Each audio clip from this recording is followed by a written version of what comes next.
अच्छा, तो आपने थंबनेल देखकर ये वीडियो क्लिक कर दिया है और आप जानना चाहते हैं कि बड़ौत में जाम की समस्या का निवारण कैसे हो सकता है। तो दोस्तों, अगर थोड़ी सी इस वीडियो में आपको एक्स्ट्रा साउंड सुनाई दे गली मोहल्लों की, तो समझ लीजिएगा कि चैनल वाले का कोई अपना स्टूडियो नहीं है, बस ऐसे ही कमरे में पंखा बंद करके मोबाइल से रिकॉर्ड कर रहे हैं और आपको अपना मैसेज क्लियर करना चाहते हैं। क्योंकि अपना बड़ौत के पेज पर मैंने इसके बारे में काफ़ी पोस्ट डाली हुई हैं। देखिए, जाम लगने का कारण क्या है? जाम लगने के कारण बहुत सारे हो सकते हैं, बहुत सारे। ऐसा नहीं है कि जो मैं बताने जा रहा हूँ, जिस पे मैं ज़्यादा बात करूँगा, सिर्फ वही एक कारण है। और भी कारण हैं, उनके बारे में भी थोड़ा बहुत मैं ज़िक्र करूँगा, लेकिन मेरा मेन फोकस इस वीडियो में एक पर्टिकुलर पॉइंट के ऊपर है। तो इसलिए आगे का वीडियो ज़रा ध्यान से इस सोच के साथ सुनिएगा।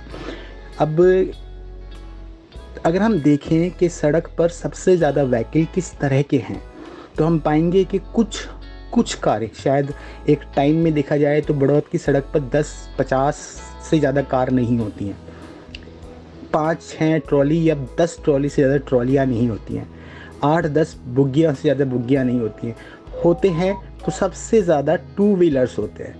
हाँ, मैं मानता हूँ कि आपके जो बैटरी रिक्शा हैं वो भी बहुत होते हैं, लेकिन अभी का फोकस जो है वो टू व्हीलर्स पर है।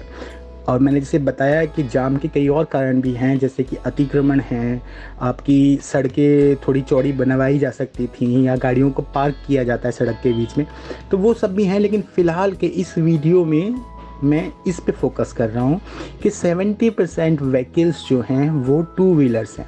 अब टू व्हीलर्स जो चलाते हैं, यानी कि आपका बाइक हुआ, आपकी स्कूटी हुई, आपके स्कूटर हुए, ये जो चलाते हैं लोग, ये लोग अगर डिसिप्लिन में चलाएं, अगर सही तरह से रूल्स को फॉलो करके अपने व्हीकल्स को सड़क पर लेकर आए, तो जाम नहीं लगेगा। या मैं कहूँ कि जाम लगने के कारण थोड़े कम होंगे और कम जाम लगा करेगा। अब इस सिचुएशन को आगे समझते हैं कि कैसे मैं ये बात कह रहा हूँ। अब आप में से जिन लोगों ने BCA, BBA या MBA किया होगा, उन्हें पता होगा कि एक रूल होता है 80-20 प्रिंसिपल। मीन्स 80% ऑफ प्रॉब्लम्स जो आपकी हैं उनका सॉल्यूशन निकालने के लिए आपको सिर्फ अच्छे से चुनकर 20% कारणों पर काम करना पड़ता है। अगर आप 20% कारणों पर ही काम कर लेंगे तो आपकी 80% प्रॉब्लम्स ख़त्म हो जाएंगी।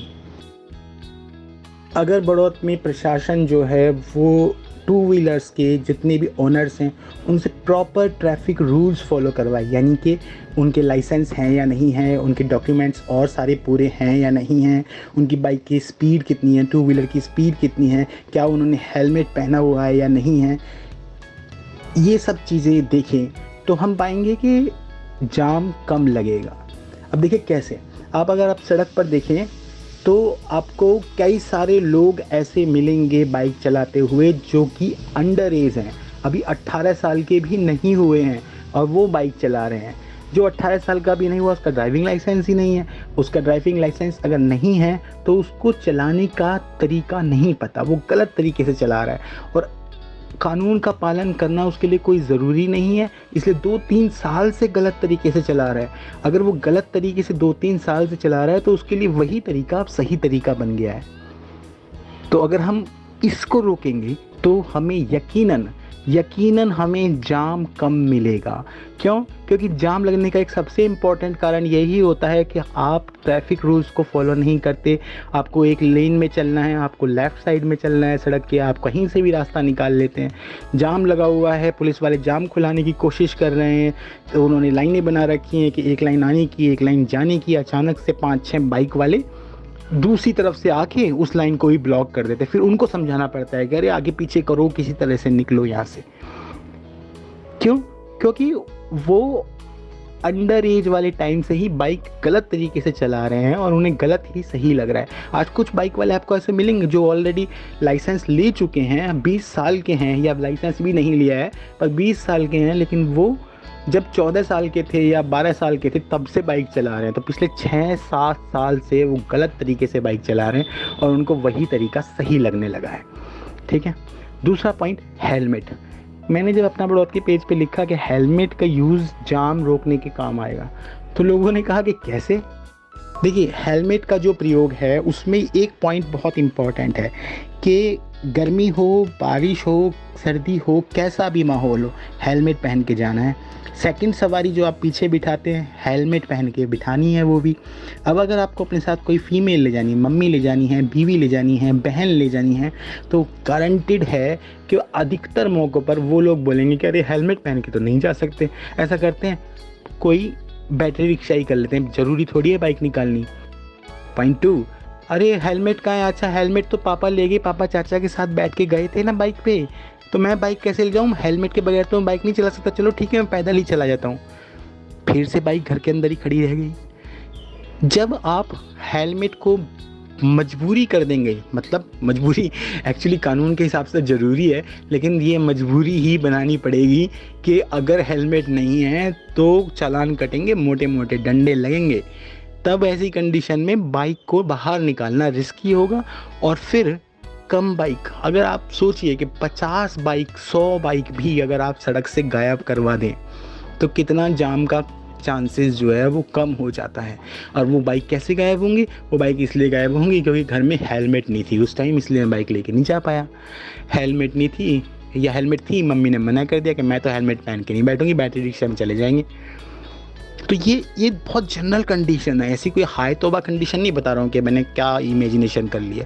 ये बड़ी इंपॉर्टेंट बात है, ध्यान से सुनिए कि अगर आपकी हेलमेट है, अगर आपके ड्राइविंग लाइसेंस हैं, अगर आपके डॉक्यूमेंट्स पूरे हैं, तभी आप बाइक चलाएंगे। आप ट्रिपलिंग में, जैसे अभी आप सड़क पर आधा घंटे के लिए खड़े हो जाइए, आपको कम से कम 5 बाइक ऐसी मिल जाएंगी जिसमें ट्रिपलिंग पे निकल रहे हैं। किसी भी रोड पे खड़े हो जाइए, गुराना रोड, नेहरू रोड, भगवान महावीर मार्ग, बावली रोड, खतरीगढ़ी चौराहा, कहीं पर भी दिल्ली बस स्टैंड पर आधा घंटा अगर आप खड़े हो जाएंगे तो आपको कम से कम 4 या 5 या शायद ज़्यादा बाइक ऐसी मिल जाएंगी जिन पे 3 लोग बैठ के निकल गए हैं। ट्रिपलिंग को रोकेंगे अगर, तो 3 लोगों को निकलना है और यार बाइक पे कैसे जाएंगे, बाहर पुलिस वाला काट देगा चालान। ऐसा करते हैं बैटरी रिक्शा कर लेते हैं। अब क्या है कि बाइक हट गई सड़क से, बाइक सड़क से हटेंगी, स्कूटर सड़क से हटेंगे, व्हीकल सड़क पे कम होंगे, जाम कम होगा, लॉजिक है। और फिर दोस्तों आप कोई भी वेबसाइट उठा के देखिए, किसी भी ऐसे आदमी से जिसने ट्रैफिक के ऊपर थोड़ी भी रिसर्च की हो, थोड़ा भी पढ़ा हो, थोड़ा भी लिखा हो, यहाँ तक कि आपने क्लास 5th, क्लास 6th या क्लास 7th में कहीं पर यातायात के नियम पर एक एस्से लिखा होगा, वहाँ पर भी लिखा गया है कि अगर जाम से मुक्ति पानी है तो ट्रैफिक रूल्स का पालन कीजिए। और ट्रैफिक रूल्स और क्या चीज़ है? ट्रैफिक रूल्स, अपने डॉक्यूमेंट पूरे रखिए, हेलमेट पहन के जाइए, ट्रिपलिंग मत कीजिए, आपका लाइसेंस नहीं है तो बाइक मत चलाइए, सड़क पे बाइक चलाने का एक रूल है उस तरह से बाइक चलाइए। तो मैंने अपना बड़ौद के पेज पे कोई ऐसी हाय तौबा वाली बात नहीं लिखी थी, लेकिन फिर भी लोगों को लगा कि यार इससे क्या फ़र्क पड़ेगा, अरे ये तो हम क्लास 5th 6th में ऐसे में लिख चुके हैं। लेकिन हकीकत की बात यह है कि बड़ौद के अंदर स्कूल के टीचर्स जो कि अपने स्कूल में ऐसे लिखवा रहे हैं, पोस्टर्स बनवाते हैं, स्कूल के प्रिंसिपल, ये लोग भी विदाउट हेलमेट बाइक चला रहे हैं। आप बड़ौद के प्रोफेसर्स, डॉक्टर्स, वकील साहब स्कूटर पे जाते हुए मिल जाएंगे बगैर हेलमेट के। कानून का नियम वकील के घर में भी नहीं मिलेगा, डॉक्टर के घर में नहीं मिलेगा। तो फिर आप ये कहते हैं कि आपको जाम मिलता है।